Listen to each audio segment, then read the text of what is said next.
Bismillahirrahmanirrahim. Assalamualaikum warahmatullahi wabarakatuh.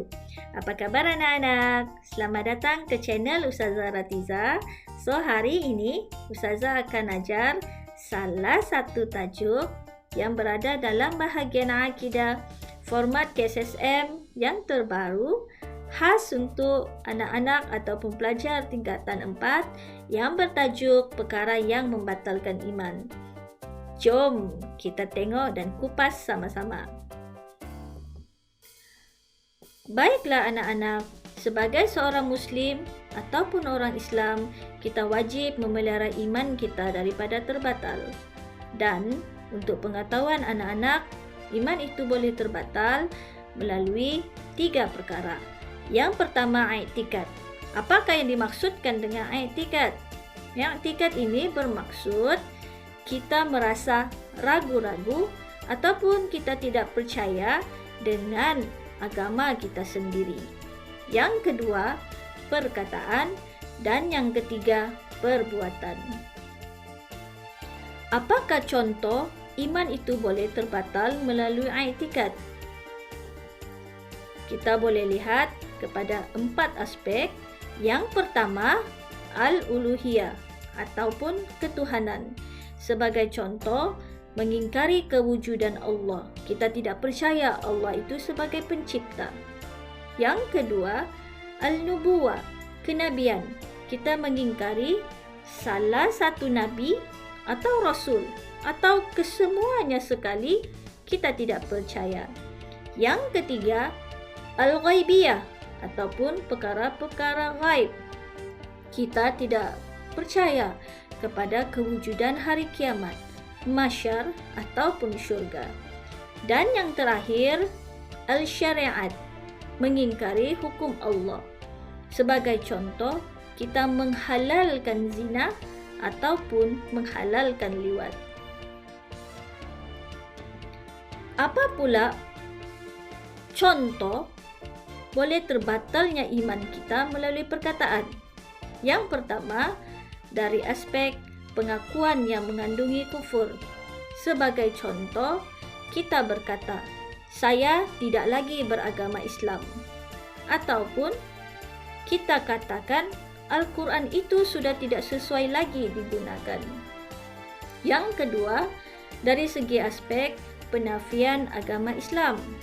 Sebagai contoh, kita katakan, saya tidak percaya dengan malaikat mungkar dan nakir.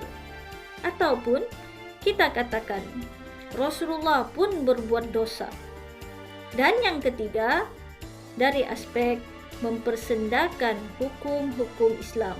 Sebagai contoh, kata-kata kita, zaman sekarang sudah tidak relevan lagi untuk kita menutup aurat. Ataupun kita nyatakan atau katakan, Bilal itu menyalak seperti anjing. Kemudian, kita tengok contoh bagaimana iman itu boleh terbatal melalui perbuatan. Kita sujud kepada berhala dengan sengaja. Yang kedua, kita melakukan upacara ibadat agama lain. Yang ketiga, kita mengoyak mazhab Al-Quran. Dan yang keempat, kita meletakkan ayat-ayat Al-Quran, hadis, buku-buku agama di tempat yang tidak sesuai. Apakah syarat terbatalnya iman seseorang? Yang pertama, kita tahu perbuatan yang dibuat boleh membawa kepada kufur. Yang kedua, kita mengingkari perkara asas yang ada dalam Islam, sebagai contoh rukun Islam ataupun rukun iman. Yang ketiga, kita melakukan perkara yang jelas boleh membawa kepada kufur. Dan yang terakhir, melakukan perbuatan kufur dengan sengaja tanpa paksaan dari sesiapa pun. Kemudian, kita pergi kepada kesan melakukan perkara yang boleh membatalkan iman. Yang pertama, sangat jelas. Ia boleh merosakkan ibadah kita. So, apa yang kita buat selama ini, maka ia menjadi sia-sia.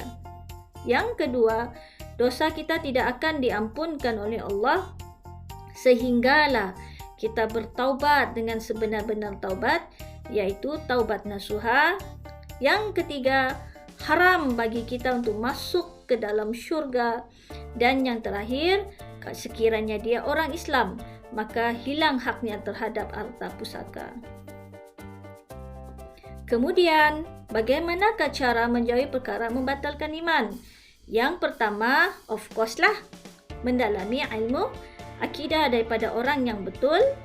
Yang kedua, memperbanyakkan amalan soleh, sama ada yang wajib ataupun sunat. Yang ketiga, bersahabat dengan orang soleh. Dan yang terakhir, berdoa dan memohon petunjuk dari Allah. Rasanya itu sahaja daripada Ustazah. Semoga ia memberi manfaat kepada anak-anak semua. Sekian, Assalamualaikum warahmatullahi wabarakatuh.